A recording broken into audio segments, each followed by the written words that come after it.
This question is going to give you a clarification about the entire topic of the interest rate futures options and the forward rate agreements. Okay. Examiner is asking discuss the possible reasons for the board of directors or the board decisions not to use the options on interest rate futures as a hedging method, even when the upside potential would provide a significant cost savings for them. So examiner is saying why most of the time we are not using the interest rate options, even they are giving you the savings. So can you tell me, Miss, any participation? Um, because options usually have an expensive premium, Okay. and interest rate agreements and futures, you don't always have to exercise them, whereas if you use the options, then you do. Okay. So No, sorry, the other way around. Options don't always have to be exercised. the options giving you the choice and flexibility, not the FRA Yeah, or the future. They are the binding yeah, contracts. yeah. But let's see what happens. Then examiner is asking recommend a hedging strategy for 21 million loan based on the finance sector assumption that the base rate may rise to 7%. Support your answers with appropriate discussion and calculation, including the rates which payments between counterparties should be made. So let's start the question.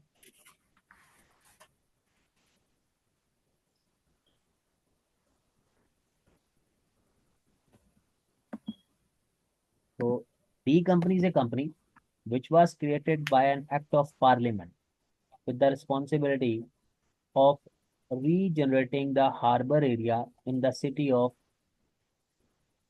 Horshamia. So this company was created by the parliament, okay, by the government. The government's primary objective is to redevelop the harbor into a waterfront residential development and to do so on time and within budget. The government controlled D company with the Department of Housing as the only shareholder and provides capital through government grants every 9 months. The project is controversial and has been widely criticized in the media for its cost exceeding the budget. The directors were recently replaced in response to the media criticism. A new reward system has been introduced in an attempt to prevent further cost overruns with generous bonus payments for the directors if the budgets are achieved. So there's a you can say that the issue going on. Now, oh, this question swap is as well. Wow.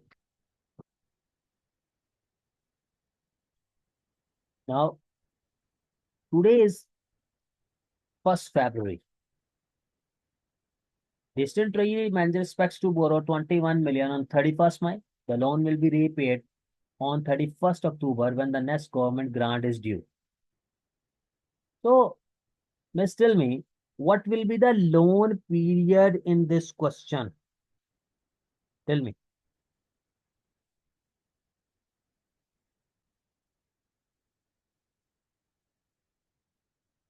loan period. As we are going to borrow on 31st May and then we are To the going to pay on 31st. October. So Yeah, June, July, August, September, October, 5 months. yeah. Okay. The company can borrow at the base rate plus 20 basis point and the base rate is currently 6.2%. Okay. Interest rates are expected to be volatile this year and the finance director is concerned about the implication of an increase in the base rate to 7%. So you are lucky that examiner has told you that the interest mean the closing spot will be 7%. Although it is possible the base rate could fall, the board is highly risk averse and would like to protect the company from any fluctuation in the base rate. Its objective to eliminate cash flow uncertainty where possible. The finance sector has been asked to investigate the advantage and the disadvantage of the interest rate swaps as a possible new hedging method and to rule out options on interest rate futures for this or any future floating rate borrowing, even when the upside could lead to a significant cost saving. So what they are saying, uh, rule out options on interest rate future for this or any future floating rate borrowing, even possibilities. So examiner has told you forward rate agreement, interest rate futures, and the interest rate swaps. We are not using the options. FRA. The FRA offered by the bank will result in Durweston Company paying a net borrowing cost of 5950 at an effective rate of 6.8. So the FRA has already been computed by the examiner, which means that we will compare the FRA with that of the futures. So the 3 months future was given March, June, September. So Miss, first of all, tell me when we are going to borrow on 31st May. So which future you will select? Tell. March. Oh no, actually, June. As we are going to go for 31st May. So after May, which is immediately expiring, June contract. The contract size has been given. Basis can be assumed diminished to zero at a constant maturity, at a constant rate, monthly time intervals.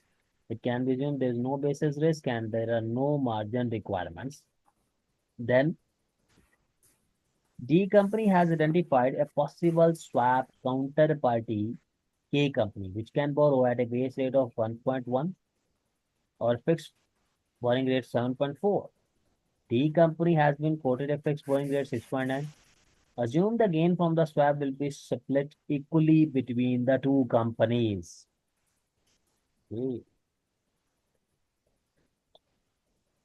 So now let's first solve the B part. Your portal opened? No. Okay. We are solving that the Western company.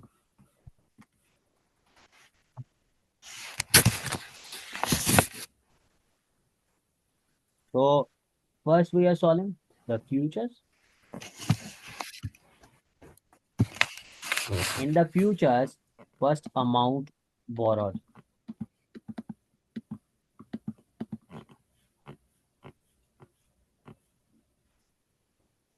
The borrowed amount is 21 million.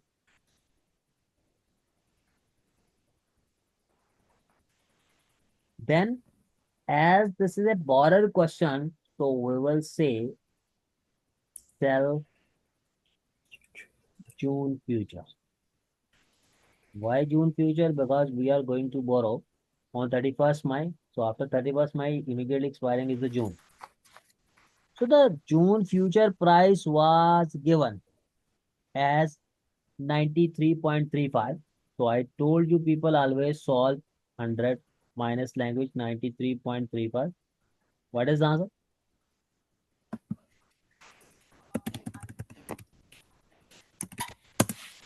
6.65. 6.65. And this price is also known as your opening Opening. future price.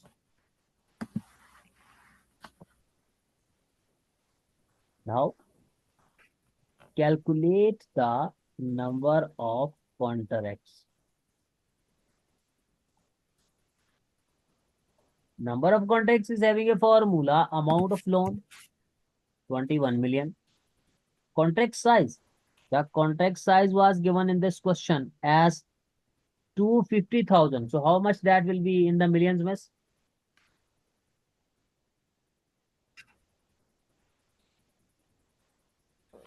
250,000.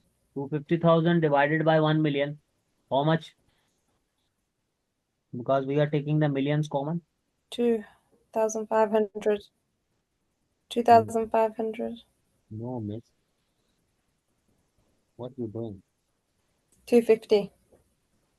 250. 250,000 divided by 1 million.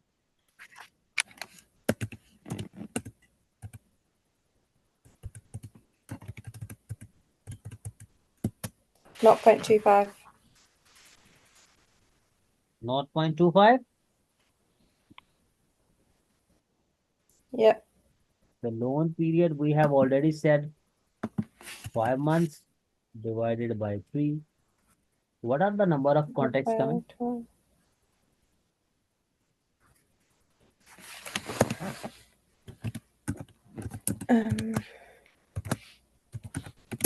70. 70? Again do.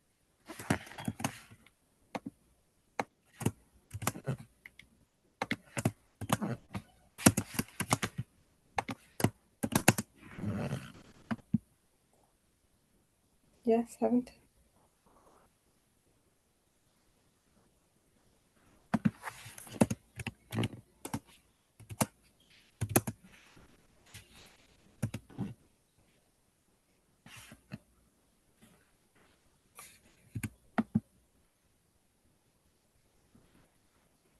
One second. This is 0.25, not 5. 14. 14. Oh. 140. 140. Now we have to find the gain or loss. So we have to compare this opening price with that of the Closing price. closing price. But I told if in the questions of the interest rates, the closing future price not given, to compute it. So what is the formula for the closing future price? Closing spot plus or minus remaining basis. Closing spot plus minus remaining basis. And the closing spot already examiner told you. It will be how much? 7. And the remaining basis formula is? What is the remaining basis formula? Opening spot minus opening future. Opening Opening spot was spot how minus much? opening future. What was opening spot?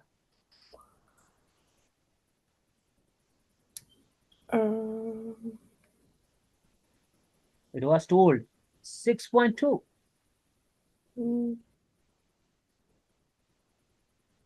So opening spot is 6.2.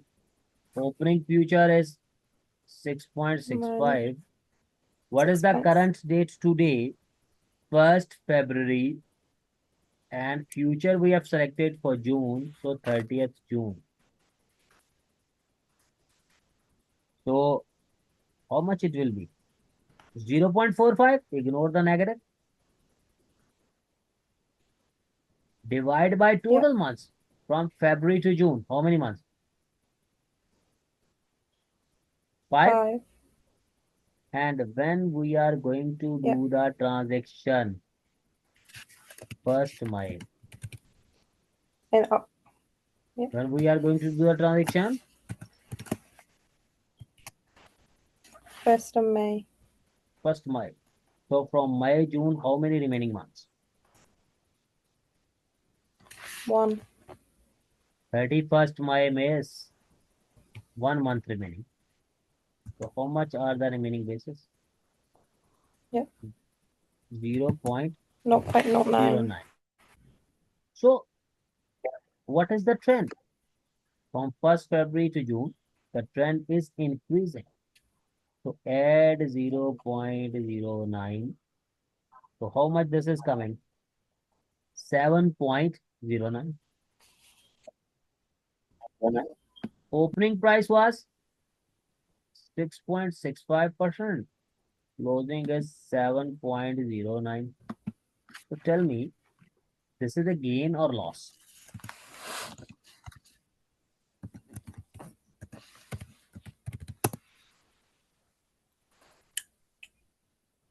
Loss. This is a borrower question. You have Um, locked your position here.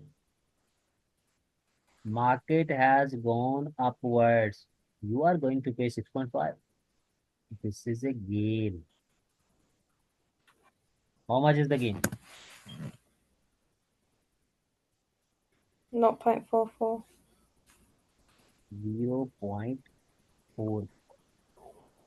Now, I told every student in my classes that you can solve the question on the percentage basis or in the Yep. total basis. So if you have to solve on the percentage basis, so there will be actual payment. You will take here the closing spot plus spread. The closing spot was how much? 7%. And what was the spread? What was the spread? Um, mm, don't know.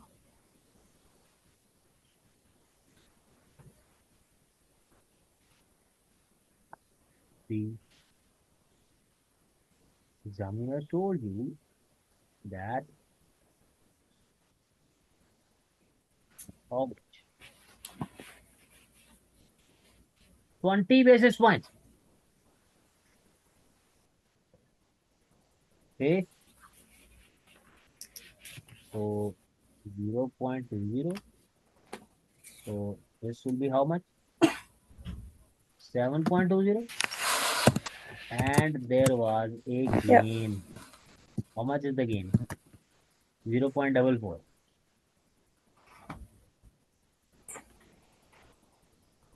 So what is your net cost or effective cost?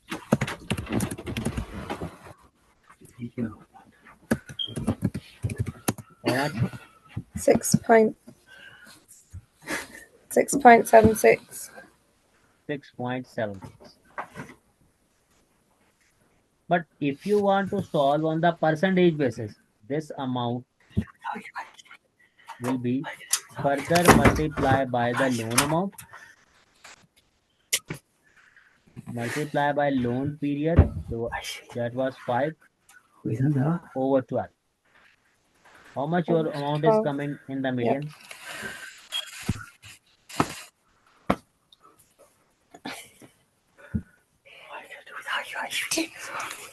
Please say them to stay Um, away for 15 minutes.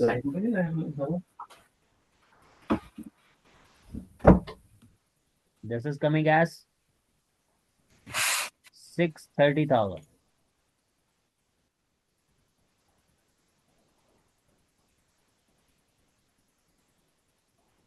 Now, I am going to tell you how you are computing the total gain.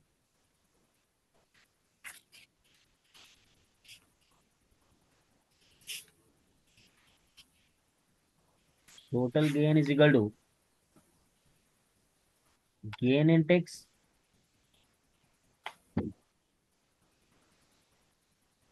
into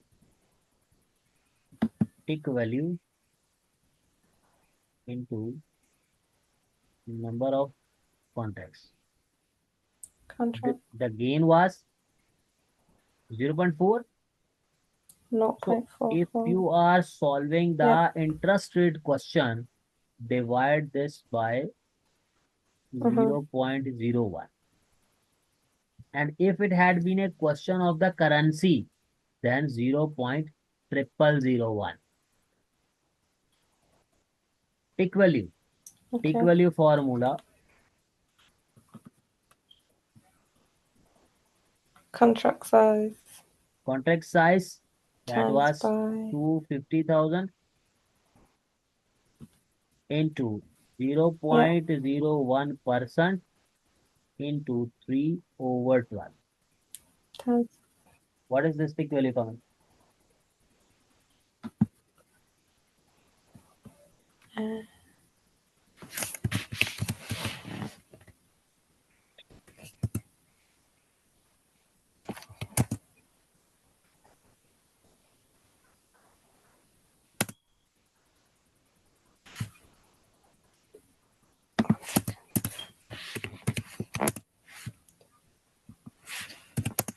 $6.25. 6.25. Mm-hmm. So 6.25. Number of contracts 140. How much is the answer?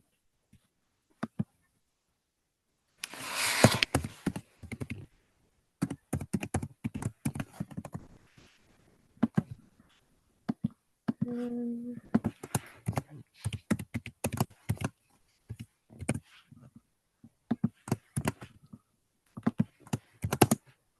38500.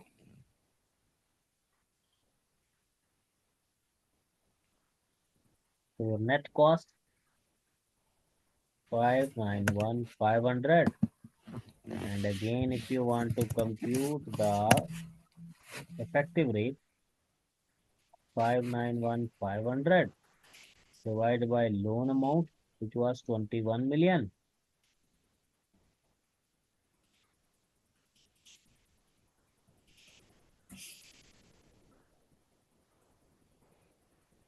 into 12 over 5 multiply by 100.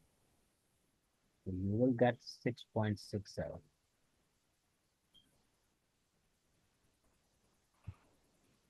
So this is your own choice, whether you are solving on the percentage basis or on the total basis.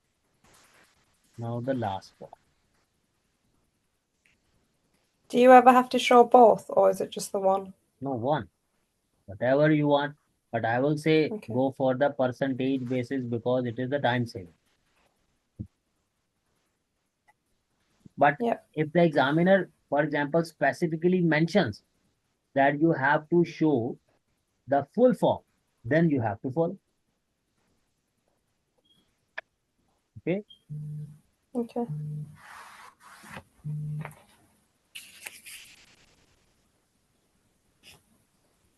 Now, now we have to solve the swaps. You know, in the swaps, one company is the D company and the other company is the AEY company. Examiner has provided you both fixed and floating. The fix was 6.90, 7.40. This was LIBOR plus 0.20. This was LIBOR plus 1.10. So to solve the swap, what was the first point? You had to calculate the savings. Two. So LIBOR 7.4 plus 0.20. This will become how much? LIBOR plus 7.60. And 0.60. this will Yep. how much? LIBOR plus 7.80. 80 again C. 6.9 plus 1.1. Oh, 8 point. LIBOR plus 8. 8. 9. Not 8. LIBOR plus 8%. Yep. So Yep. now net of them. How much is the saving?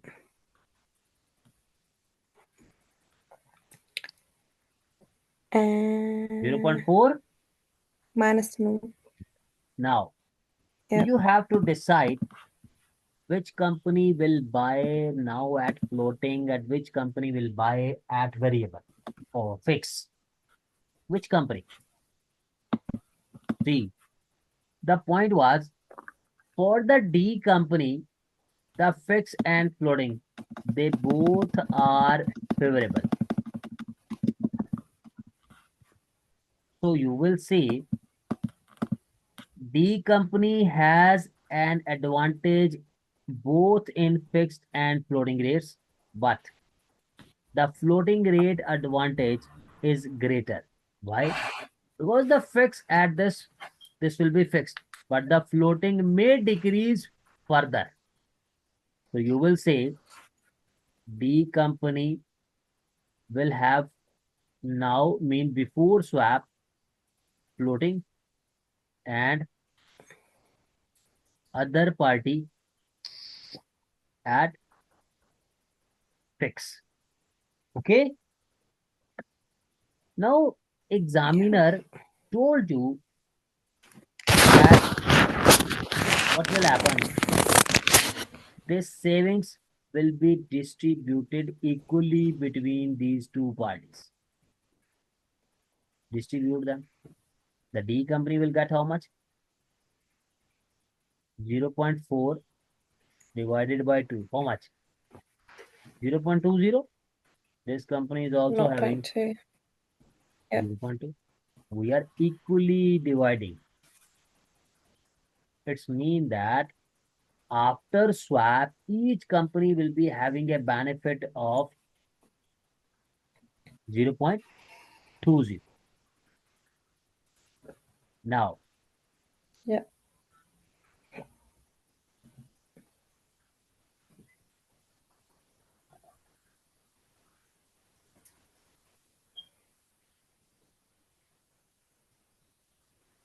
now see, try to understand my point, what I am trying to say.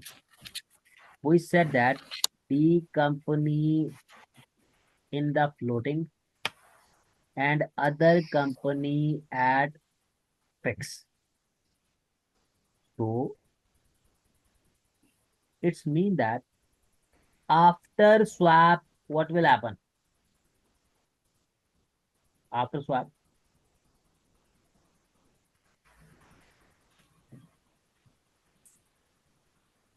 this company is currently, this is their current position. This is their current before swap. So after swap, this must be going into the fixed one. The fixed one available was how much? 6.90. But this will be reducing by the saving available.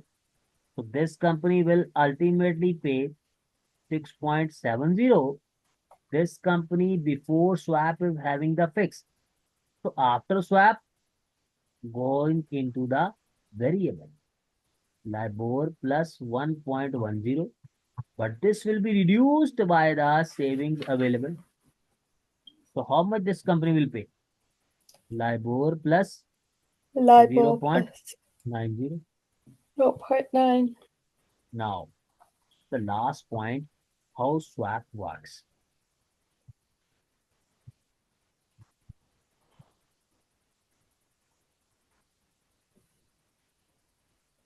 You will state here the D company and the K company. You are saying they are borrowing at,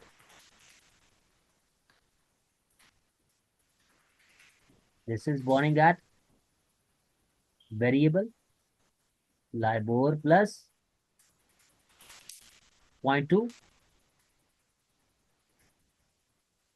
Mm-hmm. and this company must be borrowing in the fixed 7.4. Fix. Now, after swap positions, we have already identified 6.7 and LIBOR plus 0.9.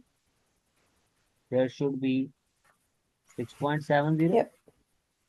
There should be LIBOR plus 0.90. I told many times, if you guys want that your question should be accurate, so you will say the party which is currently paying the variable, that party will receive variable. So which party is paying variable before swap? D company. D company. So we will say this company will receive and the other party will pay because they both are swapping with each other. So this LIBOR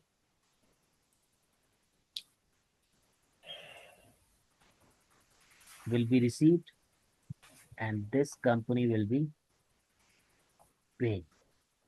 So now can you tell me, as this is a positive figure, this is a negative figure, they will cancel.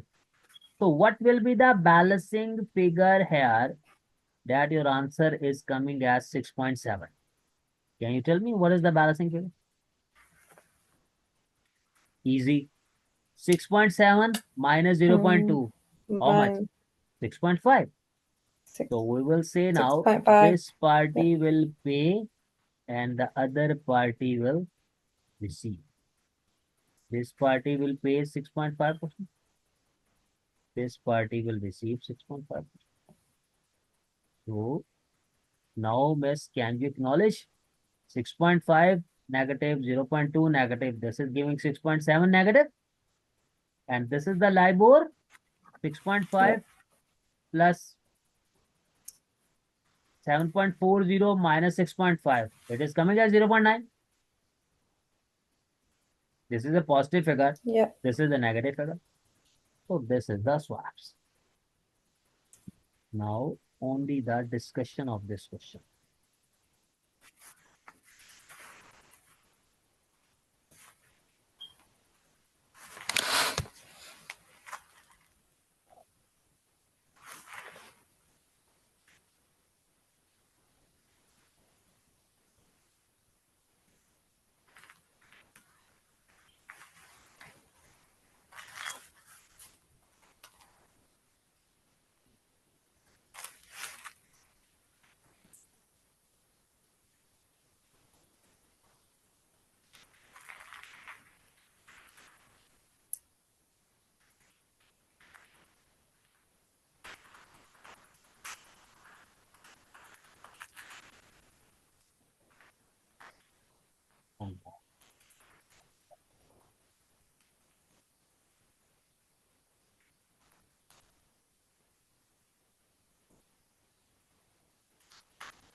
The site is not working. Okay. Okay, this worked, I think. Yeah.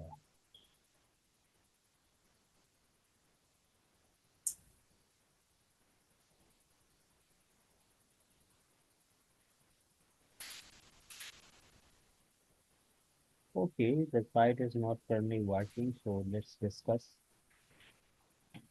Now, you will tell the examiner as a device was needed.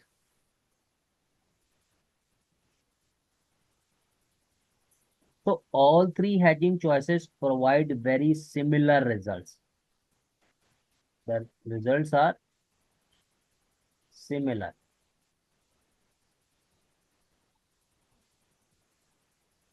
In theory, they all satisfy the objective of achieving a fixed rate and a certain cash flow because it was stated in the question that the company want a certainty. Previously, what was happening? They were exceeding the budget. The variable rates were there. So whether it is the FRA, whether it is the futures, or whether it is the swaps, they all are giving you a fixed interest. In the case of swaps, the interest which the company will pay, that is 6.70. In the case of futures, we have computed 6.76. and the FRA was computed by the examiner. This was 6.8. So these all are giving you a certainty element. But however, in practice, you will tell the examiner in the future market there is a basis risk. In the future markets, we have to go for the margin requirements.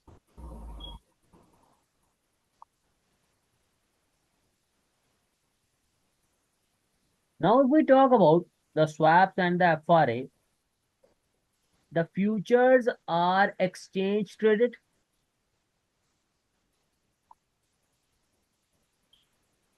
and the swaps and the FRA, they both are over the counter. So, in over the counters, no margins.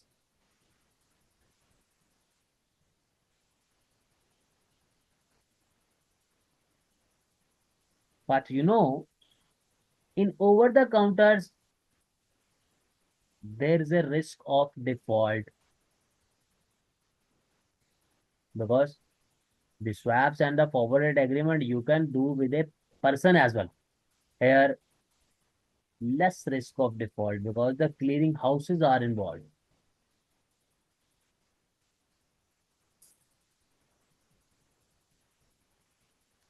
Then,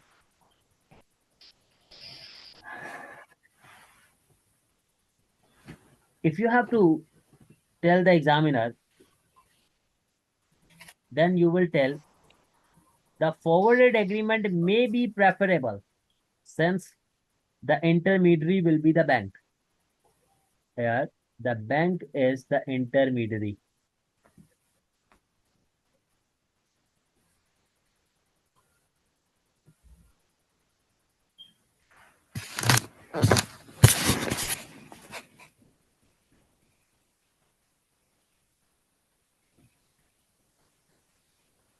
And then you can also tell the examiner if you have to compare the swaps and the FRA. So the FRA is a straightforward hedging technique. So the certain cash flows and reduced counterparty risk may make it more attractive to D company. So maybe the D company is preferring the FRA out of these all hedging choices. The swap is also a good choice, but the swap is the counterparty. Okay, because in this swap, the bank is not involved. If the bank has been involved, then it must be there that the bank is charging the fee from both of the parties. So the bank is not involved. So that's why in the FRA you are doing this agreement with the bank. So there's a less chance that the other party will be defaulting. So you will prefer the FRA. Okay.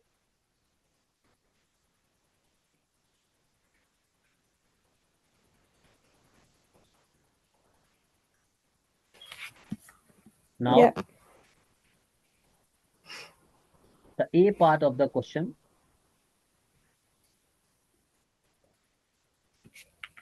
the last part.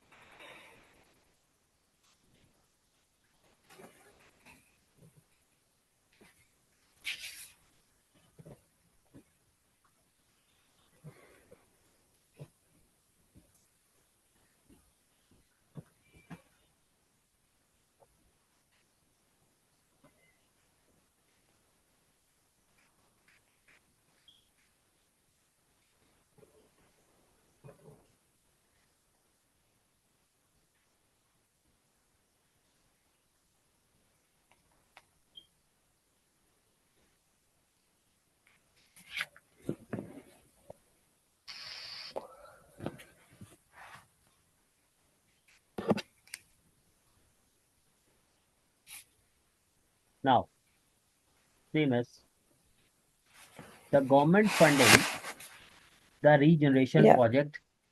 Since the funds ultimately originate from the taxpayer, the government is accountable for any spending decisions has already been criticized for cost overruns. The new reward system, what was happening? The government was giving the new rewards to the new employees so that what will happen? The budgeted cost cannot exceed. So the new reward system is designed to reduce the potential for additional overruns and avoid further criticism by aligning the director's incentives with the government objectives for cost control and overall attitude the risk.